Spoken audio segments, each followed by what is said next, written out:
One winter's evening, the sexton's wife was sitting by the fireside with her big black cat, Old Tom, on the other side, both half asleep and waiting for the master to come home. They waited and they waited, but still he didn't come, till at last he came rushing in, calling out, "Who's Tommy Tildrum?" in such a wild way that both his wife and his cat stared at him to know what was the matter. "Why, what's the matter?" said his wife. "And why do you want to know who Tommy Tildrum is?" "Oh, I've had such an adventure. I was digging away at old Mr. Fordyce's grave when I suppose I must have dropped asleep and only woke up hearing a cat's meow." "Meow," said old Tom in answer. "Yes, just like that. So I looked over the edge of the grave, and what do you think I saw?" "Now, how can I tell?" said the sexton's wife. "Why, 9 black cats, all like our friend Tom here, all with a white spot on their chestises, and what do you think they were carrying?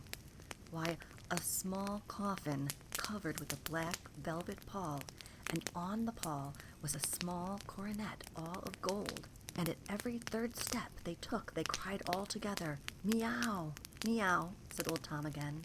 "Yes, just like that," said the sexton. "And as they came nearer and nearer to me, I could see them more distinctly, because their eyes shone out with a sort of green light. Well, they all came toward me, 8 of them, carrying the coffin, and the biggest cat of all walking in front for all the world like, but look at our Tom, how he's looking at me. You'd think he knew all I was saying." Go on," said his wife. "Never mind old Tom." "Well, as I was a-saying, they came toward me slowly and solemnly, and at every third step crying all together, 'Meow, meow,'" said old Tom again.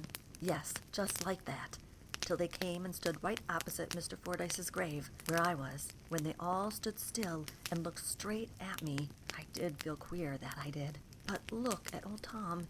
He's looking at me just like they did." Go on," said his wife. "Never mind old Tom. Where was I? Oh, they stood still looking at me, when the one that wasn't carrying the coffin came forward and, staring straight at me, said to me, yes, I tell 'ee, said to me, with a squeaky voice, 'Tell Tom Tildrum that Tim Tildrum's dead.' And that's why I asked you if you knew who Tom Tildrum was. For how can I tell Tom Tildrum Tim Tildrum's dead if I don't know who Tom Tildrum is?" "Look at old Tom! Look at old Tom!" screamed his wife. And well he might look, for Tom was swelling, and Tom was staring.